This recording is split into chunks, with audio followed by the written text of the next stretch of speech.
ഈശോ മിശിഹായ്ക്ക് സ്തുതിയായിരിക്കട്ടെ. പ്രഭാഷകൻ 37 അധ്യായത്തിൽ നിന്നുള്ള ചോദ്യങ്ങളും ഉത്തരങ്ങളുമാണ് ഇന്നത്തെ വീഡിയോയിൽ ഉൾപ്പെടുത്തിയിരിക്കുന്നത്. 37 അധ്യായത്തിലെ ഒന്നാമത്തെ ചോദ്യം: 37 അധ്യായത്തിന്റെ ശീർഷകം എന്ത്? ഉത്തരം: യഥാർത്ഥ സ്നേഹിതൻ. ചോദ്യം 2: ഞാനും നിന്റെ സ്നേഹിതനാണെന്ന് എല്ലാവരും ഡാഷ്. ഉത്തരം പറയും.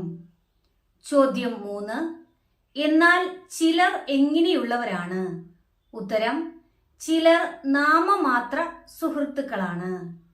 ചോദ്യം 4: സ്നേഹിതൻ ശത്രുവായി മാറുന്നത് എങ്ങനെയുള്ള ദുഃഖമാണ്? ഉത്തരം: മരണതുല്യമായ ദുഃഖം. ചോദ്യം 5: ലോകത്തെ വഞ്ചന കൊണ്ട് നിറയ്ക്കാൻ നീ എന്തിനുണ്ടായി എന്ന് ചോദിക്കുന്നത് ആരോട്? ഉത്തരം: ദുഷിച്ച ഭാവനയോട്. ചോദ്യം 6: ചില സ്നേഹിതന്മാർ കൂട്ടുകാരന്റെ സന്തോഷത്തിൽ ആനന്ദിക്കും, എന്നാൽ ആപത്ത് വരുമ്പോൾ അവർ എന്തു ചെയ്യും? ഉത്തരം: അവനെതിരായി തിരിയും. ചോദ്യം 7: ചിലർ സ്നേഹിതരായി സഹായിക്കുന്നത് എന്തിനു വേണ്ടിയാണ്? ഉത്തരം: ഉദരപൂരണത്തിന് വേണ്ടിയാണ്. ചോദ്യം 8: ചിലർ സ്നേഹിതരായി സഹായിക്കുന്നത് ഉദരപൂരണത്തിന് വേണ്ടിയാണ് എങ്കിലും യുദ്ധം വരുമ്പോൾ അവർ അവന് വേണ്ടി എന്തായി നിൽക്കും? ഉത്തരം: പരിചയായി നിൽക്കും. ചോദ്യം 9: സ്നേഹിതനെ എന്ത് ചെയ്യരുത്? ഉത്തരം: മറക്കരുത്. ചോദ്യം 10: നിന്റെ ഐശ്വര്യകാലത്ത് അവനെ അവഗണിക്കരുത്. ആരെ? ഉത്തരം: സ്നേഹിതനെ. ചോദ്യം 11: എല്ലാ ഉപദേശകരും എന്ത് നൽകുന്നു? ഉത്തരം: മാർഗനിർദ്ദേശം. ചോദ്യം 12: എന്നാൽ ചിലരുടെ ഉപദേശം ഡാഷ്. ഉത്തരം: സ്വാർത്ഥപരമാണ്. ചോദ്യം 13: ഉപദേശകനെ എന്ത് ചെയ്യണം എന്നാണ് പറയുന്നത്? ഉത്തരം: സൂക്ഷിച്ച് കൊള്ളുക. ചോദ്യം 14: ആദ്യം അവന്റെ ലക്ഷ്യം ഗ്രഹിക്കണം. ആരുടെ? ഉത്തരം: ഉപദേശകന്റെ. ചോദ്യം 15: അവൻ നിന്നെ ചതിച്ചെന്ന് വരാം. ആര്? ഉത്തരം: ഉപദേശകൻ. ചോദ്യം 16: സ്വാർത്ഥ ലാഭമായിരിക്കും അവന്റെ ഉന്നം. ആരുടെ? ഉത്തരം: ഉപദേശകന്റെ. ചോദ്യം 17: നിന്റെ മാർഗം സുരക്ഷിതമാണെന്ന് പറഞ്ഞിട്ട് നിനക്കെന്ത് സംഭവിക്കുന്നു എന്ന് കാണാൻ അവൻ മാറി നിൽക്കും. ആര്? ഉത്തരം: ഉപദേശകൻ. ചോദ്യം 18: നിന്നെ സംശയിക്കുന്നവനോട് എന്ത് ചോദിക്കരുത്? ഉത്തരം: ഉപദേശം. ചോദ്യം 19: അസൂയാലുവിനോട് നിന്റെ എന്ത് വെളിപ്പെടുത്തരുത്? ഉത്തരം: ലക്ഷ്യം. ചോദ്യം 20: ആരോട് എന്തിനെ കുറിച്ചൊക്കെയാണ് ആലോചന നടത്തരുത്, ഉപദേശം തേടരുത് എന്നെല്ലാം പറയുന്നത്?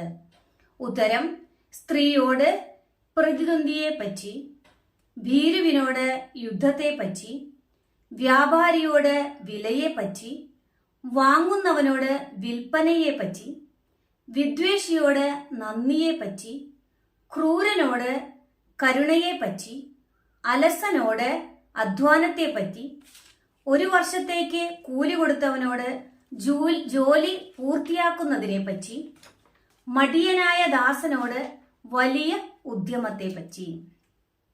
ചോദ്യം 21: എപ്പോഴും ഒട്ടി നിൽക്കണമെന്ന് പറയുന്നത് ആരോടാണ്? ഉത്തരം: ദൈവഭക്തനും കൽപ്പനകൾ പാലിക്കുന്നവനെന്ന് ഉറപ്പുള്ളവനും നിന്റെ സ്വഭാവത്തിന് ഇണങ്ങുന്നവനും നിന്റെ പരാജയത്തിൽ സഹതപിക്കുന്നവനുമായ ഒരുവനോട് എപ്പോഴും ഒട്ടി നിൽക്കുക. ചോദ്യം 22: അതിനേക്കാൾ വിശ്വാസ്യമായി എന്തുണ്ട്? ഏതിനേക്കാൾ? ഉത്തരം: നിന്റെ ഹൃദയത്തിന്റെ ഉപദേശം സ്വീകരിക്കുക. അതിനേക്കാൾ വിശ്വാസ്യമായി എന്തുണ്ട്? ചോദ്യം 23: സ്വന്തം ഹൃദയമാണ് കൂടുതൽ വിവരങ്ങൾ നൽകുന്നത്. ആരേക്കാൾ? ഉത്തരം: ഗോപുരത്തിന് മുകളിലിരുന്ന് നിരീക്ഷിക്കുന്ന 7 പേരെക്കാൾ സ്വന്തം ഹൃദയമാണ് കൂടുതൽ വിവരങ്ങൾ നൽകുന്നത്. ചോദ്യം 24. അത്യുന്നതനോട് പ്രാർത്ഥിക്കേണ്ടത് എന്തിന്? ഉത്തരം എല്ലാറ്റിലും ഉപരി സത്യമാർഗത്തിൽ നിന്നെ നയിക്കുന്നതിന്. ചോദ്യം 25. എല്ലാ പ്രവൃത്തിയുടെയും ആരംഭം ഏതാണ്? ഉത്തരം ചിന്ത. ചോദ്യം 26. ആലോചനയുടെ തുടർച്ചയാണ് എന്ത്? ഉത്തരം എല്ലാ ഉദ്യമവും. ചോദ്യം 27. ചിന്ത ഹൃദയത്തിൽ ഡാഷ്. ഉത്തരം വേരൂന്നിയിരിക്കുന്നു. ചോദ്യം 28. ചിന്തയുടെ 4 ശാഖകൾ ഏതെല്ലാമാണ്? ഉത്തരം 1 നന്മ, 2 തിന്മ, 3 ജീവൻ, 4 മരണം. ചോദ്യം 29. ചിന്തയുടെ 4 ശാഖകളുടെയും നിയന്താവ് ആരാണ്? ഉത്തരം നാവ്. ചോദ്യം 30. സ്വന്തം കാര്യത്തിൽ ബുദ്ധിശൂന്യന്മാരായി പെരുമാറുന്നത് ആരാണ്? ഉത്തരം മറ്റുള്ളവരെ ഉപദേശിക്കുന്ന സമർത്ഥന്മാർ. ചോദ്യം 31.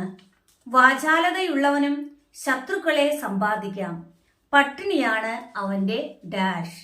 ഉത്തരം അനുഭവം. ചോദ്യം 32. കർത്താവ് അനുഗ്രഹിക്കാതിരുന്നത് എന്തുകൊണ്ട്?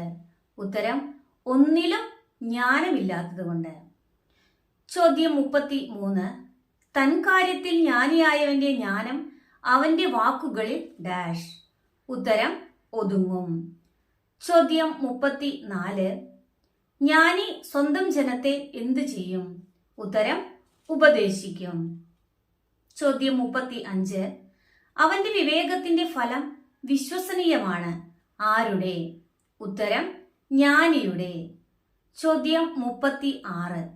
ജ്ഞാനിയുടെ മേൽ കുന്നുകൂടുന്നത് എന്ത്? ഉത്തരം സ്തുതി. ചോദ്യം 37. കാണുന്നവരെല്ലാം അവനെ ഭാഗ്യവാനെന്ന് വിളിക്കും, ആരെ? ഉത്തരം ജ്ഞാനിയെ. ചോദ്യം 38. മനുഷ്യന്റെ ദിനങ്ങൾ എങ്ങനെയുള്ളതാണ്? ഉത്തരം പരിമിതമാണ്.